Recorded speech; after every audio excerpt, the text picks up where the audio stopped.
नमस्कार दोस्तों, material knowledge MKVDK में आपका हार्दिक स्वागत है।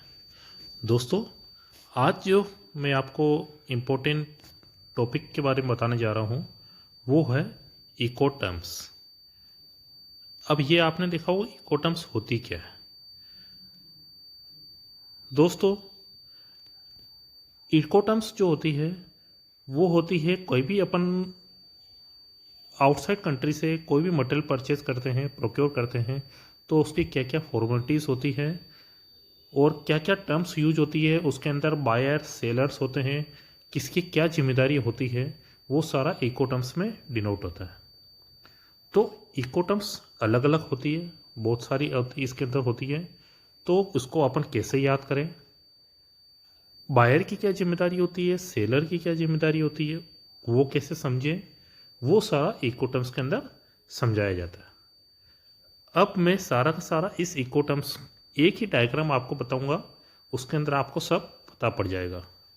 पहले मैं इसके बारे में आपको डिटेल्स में बताऊंगा, इसके ट्रिक्स भी बताऊंगा और इसमें क्या क्या होता है, कौन कौन सी इको टर्म्स होती हैं, जैसे x wax, FCA, FAS, FOB, CPT, CIP, CFR, CIF, DPU, DAP और DDP।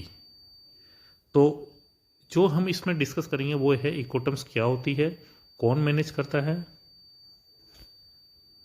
इको टर्म्स कितने साल में अपडेट होती है, बायर और सेलर कौन किस में रेस्पॉन्सिबल होता है, और इंडिया में यूज आने वाली freight terms FOR Incoterms में लिस्ट नहीं है, तो ये भी अपन को जानेंगे। अब हम देखते हैं इको टर्म्स क्या होती है। Incoterms means international commercial terms, यानी IN हो गया इंटरनेशनल, CO मतलब कॉमर्शियल और टर्म्स यानी ये होता है इको टर्म्स। यानी इको टर्म्स जो होती है वो सेट ऑफ रूल्स होते हैं जो पब्लिश किए गए हैं ICC। यहाँ ICC क्रिकेट वाला नहीं है, बल्कि ICC means international chamber of commerce के द्वारा पब्लिश किए जाते हैं और वाइडली यूज ग्लोबली, जो हर जगह यूज आते हैं और जिसका पर्पज होता है फॉर कॉमर्शियल ट्रांजेक्शन और प्रोक्योरमेंट ऑफ शिपमेंट। कोई भी मटेरियल को शिपमेंट करने कैसे करें, इस ये मेन पर्पज होता है। तो इको टर्म्स के बारे में कुछ ऐसी चीज़ें जो आपको जानना जरूरी है वो है, it has globally accepted commercial term for trade means import और एक्सपोर्ट। यानी कोई भी मटेरियल इंपोर्ट करना है, एक्सपोर्ट करना है, तो ये ग्लोबली टर्म्स होती है जो सभी जगह एक्सेप्ट की जाती है। It enables you to evaluate the risk till you receive the goods. ये रिस्क को एवेल्युएट करती है जब तक कि आपके पास गुड्स की प्राप्ति न हो जाए। Each Incoterms is abbreviated by 3 letter. सभी इको टर्म्स 3 लेटर के अंदर डिनोट होती है, जैसे EXW, FCA, CPT, CIF etc. Easy to understand the risk involved and from where the risk being transferred. ये रिस्क को इन्वॉल्व करती है, कैसे इजी पता पड़ जाता है इसके द्वारा, और रिस्क कहाँ ट्रांसफर होगी वो इस इको टर्म्स में आपको पता पड़ता है। Decide the responsibility of buyer and seller in each Incoterms. हर इको टर्म्स में बायर की क्या जिम्मेदारी है, सेलर की क्या जिम्मेदारी है, ये आपको पता पड़ेगा।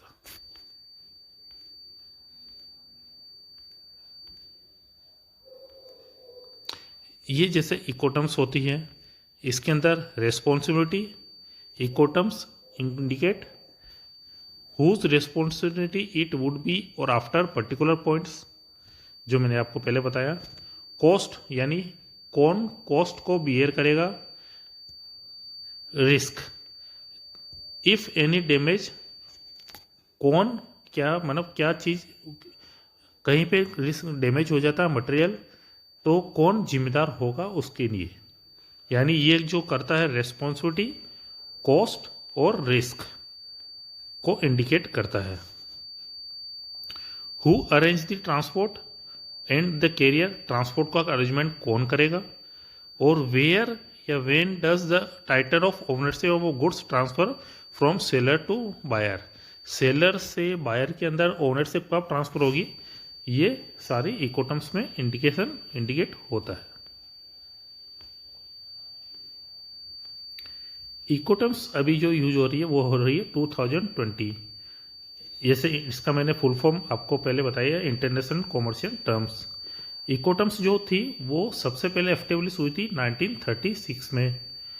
जो इकोटर्म्स जो होती है वो हर 10 ईयर्स में अपडेट होती रहती है। लेटेस्ट अपडेट जो हुआ था वो सितंबर 2019 में, जो जनवरी 2020 से इफेक्ट में आया था। और अगर इकोटर्म्स की बात करें कि कितने टाइप्स की होती है, कितने प्रकार की होती है, तो ग्रुप 1 में इसमें मैंने 2 ग्रुप के अंदर इसमें डिनोट किया गया है। ग्रुप 1 जिसके अंदर 7 इकोटर्म्स आती है, फॉर ऑल और एनी मोड्स ऑफ ट्रांसपोर्ट, जो सभी ट्रांसपोर्ट में के अंदर यूज आती है, वो होती है 7 इकोटर्म्स। जैसे EXW, एक्सवर्क्स, FCA, CPT, CIP, DAP, DPU और DDP। और ग्रुप 2 वो जो इकोटर्म्स होती है जो केवल सी और इनलैंड वाटर वेव्स में ही काम आती है, यानी जो समुद्री ट्रांसपोर्टेशन जो होता है मटेरियल का, उसी में ये काम आती है। जैसे FAS, FOB, CFR, CIF। तो ये अपन को ध्यान रखना है, 2 ग्रुप के अंदर इकोटर्म्स को डिवाइड किया गया है।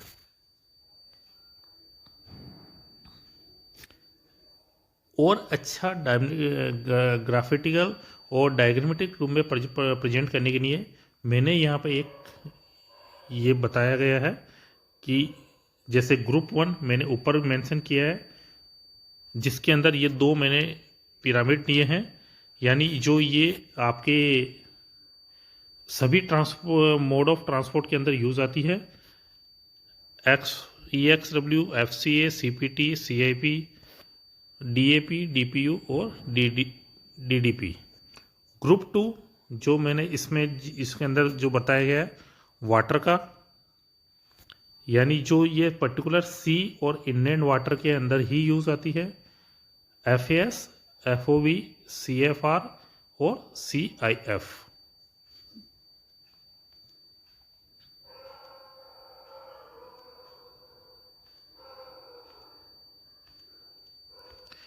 ग्रुप ऑफ इकोटर्म्स, अगर बात करें अपन ग्रुप के रूप में कि कौन से ग्रुप के अंदर कौन सी इकोटर्म्स यूज आती है, जैसे ग्रुप सी जो सी अक्सर से जो इकोटर्म्स स्टार्ट होती है वो ग्रुप सी के अंदर आया है। जैसे CFR, CIF, CPT, CIP, यानी ग्रुप 4 के अंदर आपके 4 इकोटर्म्स आ गई है। ग्रुप टी के अंदर DAP, DPU, DDP, 3 incoterms group D के अंदर है। ग्रुप ई सिर्फ एक इकोटर्म्स आती है ग्रुप के ई के अंदर, वो होती है EXW, एक्सवर्क्स। और ग्रुप F, इसके अंदर भी 3 इकोटर्म्स आती है, FCA, FAS, FOB, यानी D और F जो होती है उसके अंदर 3 इकोटर्म्स आती है, E के अंदर 1 आती है और C के अंदर 4 इकोटर्म्स यूज होती है। तो इसको अगर मैंने जो ट्रिक बनाई है वो आप याद करो, CDEF आपके अल्फ़ाबेटिकल वर्ड्स है और 4313 इसका कोड नंबर है, CDEF 4313। आप इसके द्वारा इकोटर्म्स को याद कर सकते हैं, CDEF 4313। ये मैंने एक डायग्राम इसमें के अंदर बताया गया है। कोई भी आपके जो आप आगे सारे इकोटर्म्स को देखोगे तो वो पूरा इसी के ऊपर डायग्राम के ऊपर बेस होता है, सारा का सारा कार्रवाई इसी के बेसिस पे रहेगी। यहाँ पे मैंने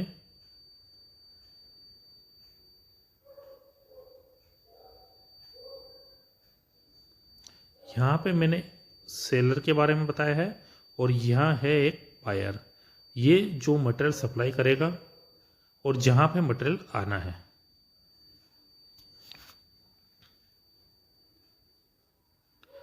अब बात करते हैं सेलर। यहाँ पे जो पहले होता है, इसके जो प्रोसेस मैं आपको बता देता हूँ। एक्सपोर्टर जो सेलर होता है वो मटेरियल को सेल करता है, एक्सपोर्ट करता है। वहाँ से मटेरियल जो ट्रांसपोर्ट होता है वो पहले फर्स्ट कैरियर के पास जाता है। फर्स्ट कैरियर में जाने के लिए पहले यहाँ से मटेरियल जो होता है वो लोड होता है एक्सपोर्ट के वहाँ से। लोड होने के बाद यहाँ से इनलेट ट्रांसपोर्टेशन, वहाँ का जो ट्रांसपोर्ट होगा वहाँ से मटेरियल ट्रांसपोर्ट होगा और जाता है अलोंग साइड शिप के ऊपर। वहाँ पे अलोंग साइड शिप के ऊपर फ्रेट को फ्रेट फॉरवर्ड, कस्टम और टर्मिनल चार्जेस का पेमेंट किया जाता है, उसके जो बियर किए जाते हैं। वहाँ से मटेरियल लोडिंग पॉइंट के थ्रू लोडिंग पॉइंट पे जाता है और वहाँ से जो मटेरियल पर्टिकुलर किस मोड के थ्रू आपके कंट्री में आएगा, जैसे ऑन बोर्ड किस चीज़ में रह सकता है, या तो वो एयर के रूप में रह सकता है, या तो वो शिप के रूप में रह सकता है, या आपके रोड ट्रांसपोर्ट के थ्रू रह सकता है, और रेलवे थ्रू के थ्रू, जिसमें से भी जो स्पेसिफिक ट्रांसपोर्ट है वहाँ से मटेरियल का ट्रांसपोर्टेशन रहेगा। वो फिर आपकी कंट्री के अंदर अनलोडिंग पॉइंट पे वो मटेरियल डिलीवर होगा। अनलोडिंग पॉइंट पे सेम जैसे ही वहाँ पे अलोंग साइड शिप था, यहाँ पे भी अलोंग साइड शिप रहेगा। अपने इस तरफ सेलर के बायर के वहाँ पे, जहाँ पे भी कस्टम इंपोर्ट एक्सपोर्ट कार्रवाई जो ड्यूटीज़ होती है वो कार्रवाई की जाएगी। वहाँ से फिर मटेरियल का कैरियर के थ्रू ट्रांसपोर्टेशन होगा और डेस्टिनेशन पर जहाँ भी मटेरियल होगा वहाँ पे डिलीवरी एरिया में इसको डिलीवर किया जाएगा। वो कुछ भी हो सकता है, वहाँ उसके नियर बाय ट्रांसपोर्ट एरिया हो सकता है या फैक्ट्री हो सकती है, और ठेठ फिर आखिरी में जो होता है वो बायर के वहाँ पे गुड्स को डिलीवर कर दिया जाएगा। तो ये एक तरह से पूरी सिस्टमेटिक कार्रवाई है। इसके द्वारा मटेरियल को एक्सपोर्टर से इंपोर्टर तक मटेरियल का सप्लाई होता है।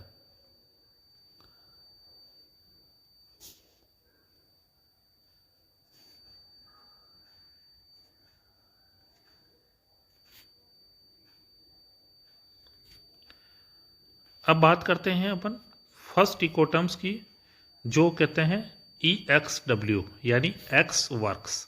एक्स वर्क्स क्या होती है? हर इकोटर्म्स में मैंने सेलर की रेस्पॉन्सिबिलिटी और बायर की रेस्पॉन्सिबिलिटी इस तरह से मैंने डिनोट किया गया। यानी एक्स वर्क्स क्या होती है? Ex works is when the seller place the goods at the disposal of the buyer at the seller premises और at any another name place. यानी एक्स वर्क्स यानी एक्स कहाँ से मटेरियल सप्लाई होगा। Ex works factory, warehouse, जहाँ से भी material supply होगा वहाँ से किसकी जिम्मेदारी होगी? After collection the buyer must provide the seller with proof that they collected the goods. Ex works is useful when buyer wants to cut cost and can handle shipping himself.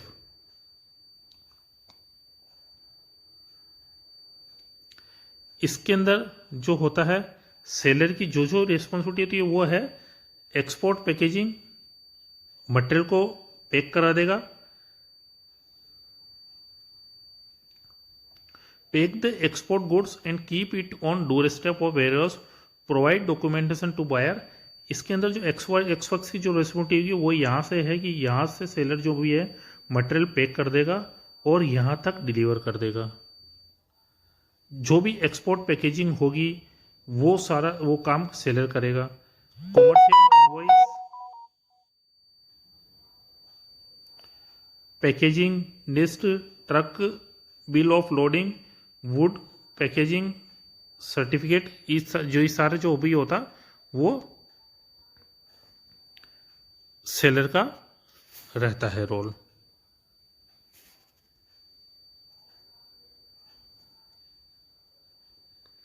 Buyer की क्या जिम्मेदारी होती है?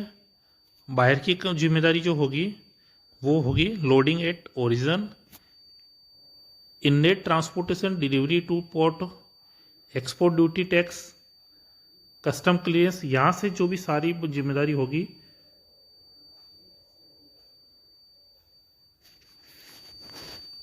इधर की जो भी सारी जिम्मेदारी होगी वो बायर की होगी। Original terminal handling clearance, loading on carriage, first freight charges, destination terminal handling, delivery to destination, unloading at destination, import duties, transport to destination, ये सारी की सारी बायर की जिम्मेदारी होगी। और इंश्योरेंस जो होता है वो नेगोशिएबल होता है। कौन? At the time of contract it can be decided.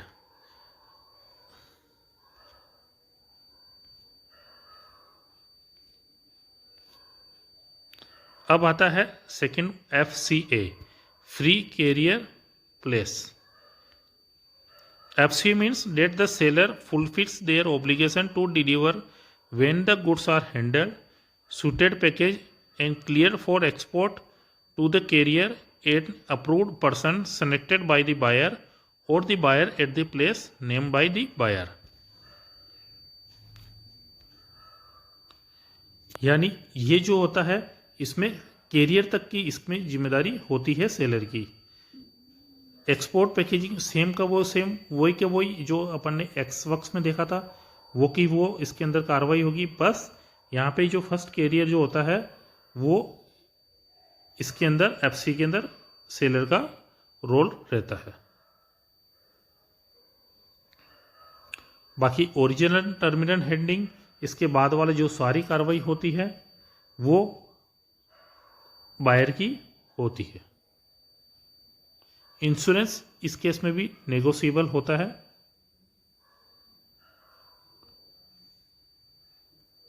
अब आता है FAS, फ्री अलोंगसाइड शिप, यानी सेलर की जो जिम्मेदारी होगी वो गुड्स को डिलीवर करना अलोंगसाइड शिप तक वो सेलर डिलीवर कर देगा और उसके बाद जो सारी की सारी जिम्मेदारी जो होगी वो होगी बायर की रेस्पॉन्सिबिलिटी होती है।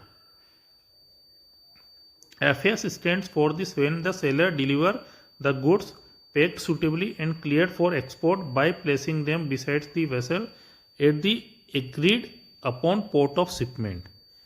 At this point, responsibility for the goods passes from the seller to the buyer. इसका मतलब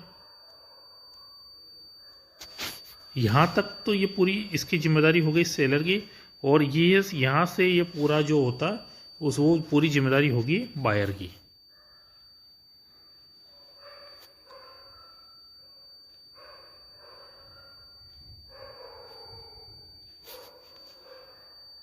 The buyer maintain responsibility for loading of goods and any other cost। Seller की जिम्मेदारी वो जो इसके अंदर अपन ने पहले देखा एक्स वर्क्स के अंदर और FCA के अंदर, वो सारी की सारी इसके अंदर इसकी जिम्मेदारी पेटेगी। और बायर की जो जिम्मेदारी होगी वो loading on carriage, freight charges, destination terminal charges, unloading at destination, import duties, transport to destination. और इंश्योरेंस इस केस में भी नेगोशिएबल रहेगा। एक फोर्थ आती है FOB, फ्री ऑन बोर्ड, यानी बोर्ड तक लोडिंग पॉइंट तक जो जिम्मेदारी होती है वो सेलर तक की रहती है। FOB यानी वो बोर्ड तक डिलीवर करने की गुड्स को। FOB जो मेन जो होता है मैक्सिमम केस में ये यूज़ किया जाता है। When FOB terms are agreed upon, the seller has to bear all the risk and cost involved until the goods are actually loaded on board।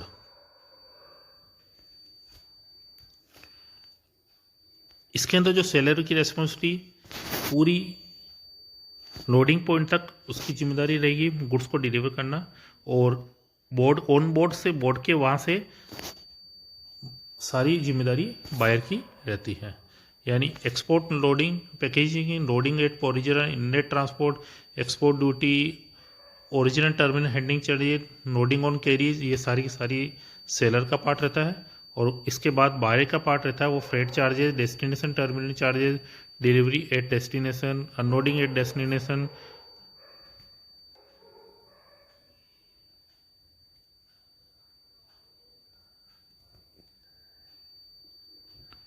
बाहर की चीज सारी जिम्मेदारी रहेगी, freight charges, destination terminal charges, delivery to destination, unloading at destination, import duties और transport to destination. Insurance इस case में भी नेगोशिएबल रहता है। अब आता है CFR, cost and freight. When the seller agrees to pay the international freight and carrier cost till the destination port, then they can choose to sell the goods on CFR Ecoterms। यानी seller जो है cost और freight की जिम्मेदारी seller की रहती है। तो इसके अंदर जब सेलर एग्री करता है कि कॉस्ट और फ्रेट की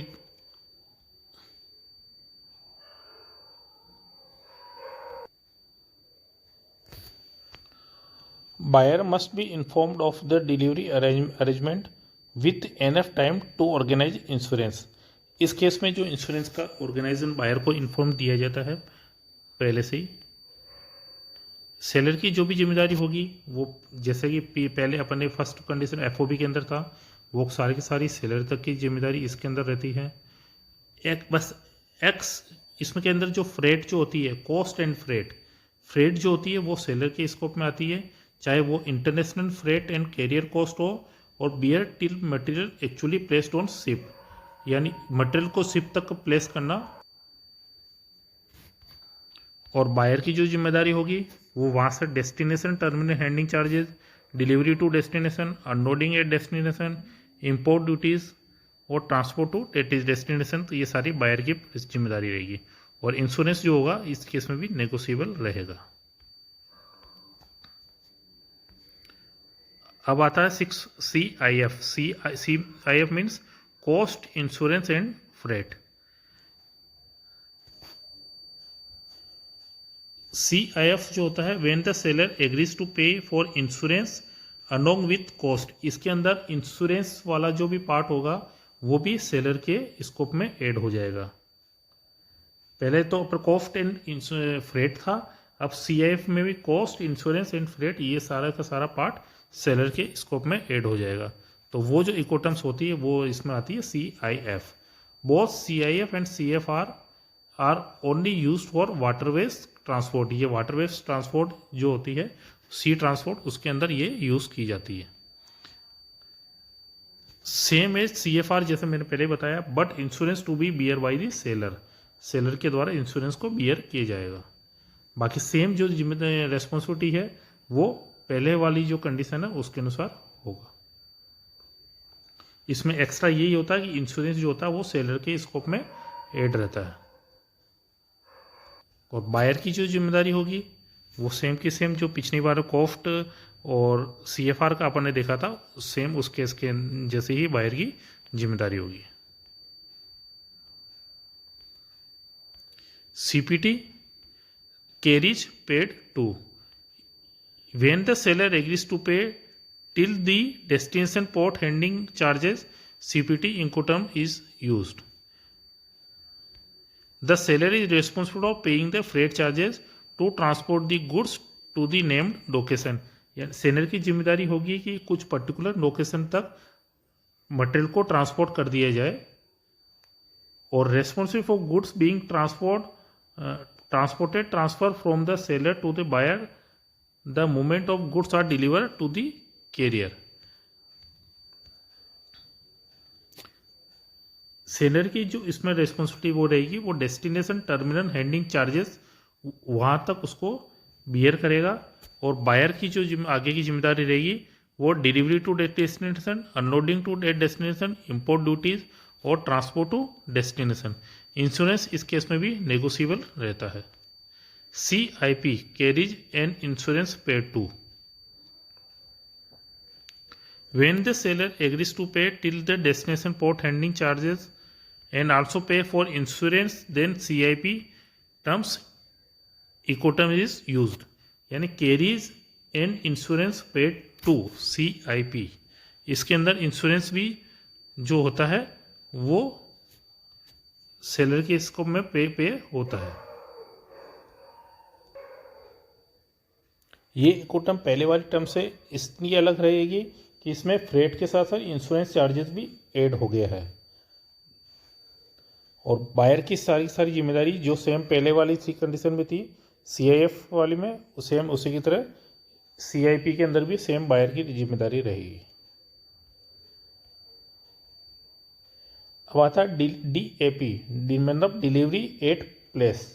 if DAP incoterm is agreed upon by the seller will deliver the goods at the buyer place but not get it unloaded. इसके अंदर सेलर की जिम्मेदारी रहेगी कि बायर के जहाँ तक कोई पर्टिकुलर एक डिलीवरी पॉइंट है वहाँ तक वो मटेरियल को डिलीवर कर देगा, लेकिन मटेरियल को अनलोड कराने की जिम्मेदारी उसकी नहीं बैठेगी। सेम के सेम जिम्मेदारी जो सेलर की वो के सेम आ जाएगी। डिलीवरी टू डेस्टिनेशन तक वहाँ तक वो सेलर की जिम्मेदारी रहेगी, और बायर का जो पॉइंट होगी वो होगा कि डेस्टिनेशन को से मटेरियल को अनलोड करना, इंपोर्ट ड्यूटीज़ को क्लियर कराना, और ट्रांसपोर्ट वहाँ से फिर वो मटेरियल को डेस्टिनेशन तक सेलर के बायर के वहाँ तक मटेरियल को ट्रांसपोर्ट कर लेना खुद।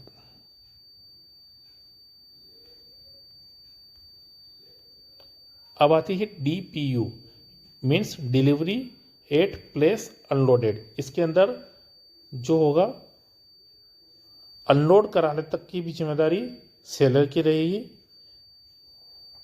Unlike DAP, if DPU incoterms is used the seller will pay till the goods are unloaded at the place of delivery.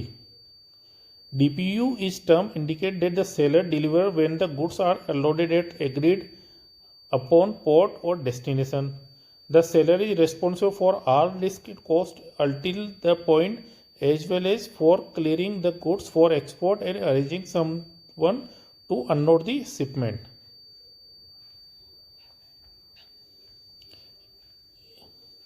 यानी इसके अंदर जो सेलर की जिम्मेदारी होगी मटेरियल को अनलोड कराने तक की, पहले बायर के डेस्टिनेशन तक पहुंचा के वहां तक मटेरियल को अनलोड कराने की जिम्मेदारी सेलर तक की रहती है, और बायर की जो रहेगी इंपोर्ट ड्यूटीज़ को क्लियर करना और ट्रांसपोर्ट टू डेस्टिनेशन तक बायर पहुंचाना। इंश्योरेंस इस केस में भी नेगोशिएबल रहता है। This incoterm 2020 has updated DAT delivery at terminal to DPU delivery at place.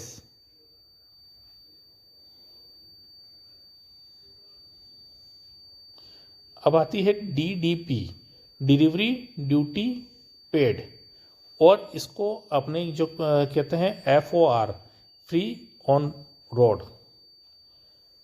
DDP means when DDP इकोटर्म agreed upon, the seller has the obligation to pay all cost and bear the risk involved till the goods reach the place of delivery।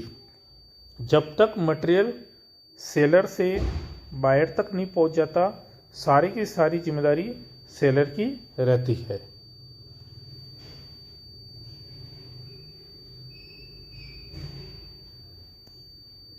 DDP incoterm is beneficial for the buyer. DDP hold the maximum obligation for the seller. सारे obligation जो होती है maximum वो seller के scope में रहते हैं। Seller bear all risk and cost till buyer delivery place. सारा का सारा जो है सेलर की जिम्मेदारी में रहता है।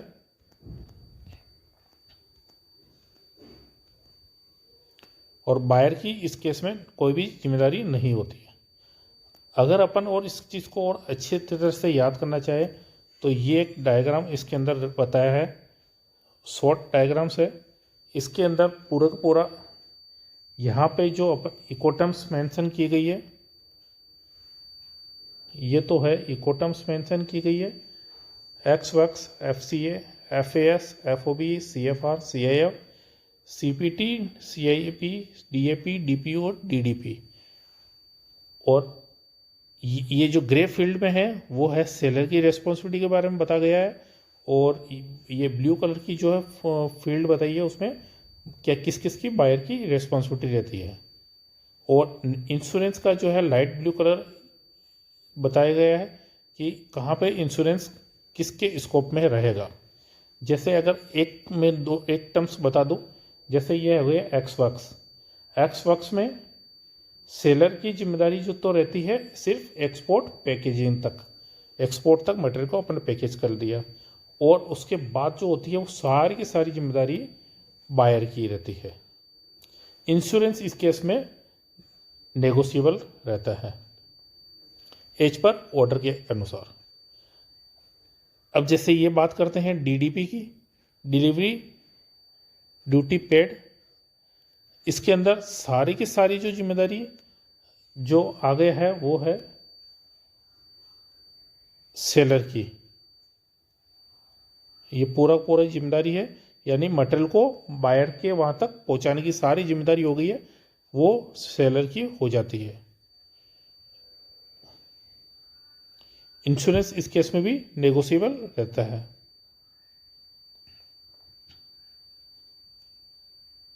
तो इस इकोटर्म्स, इस चार्ट के द्वारा आप इकोटर्म्स में किसकी रिस्पॉन्सिबिलिटी क्या होती है, सेलर की रिस्पॉन्सिबिलिटी क्या कहाँ पे होती है और बायर की रिस्पॉन्सिबिलिटी कहाँ होती है, ये अपन इसके द्वारा आइडेंटिफाई कर सकते हैं।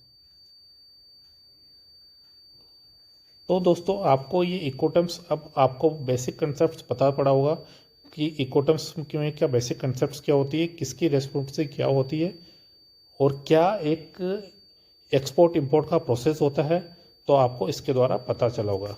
तो आपको ये वीडियो अच्छा लगा हो तो चैनल को लाइक, शेयर और सब्सक्राइब करना ना भूलें। धन्यवाद।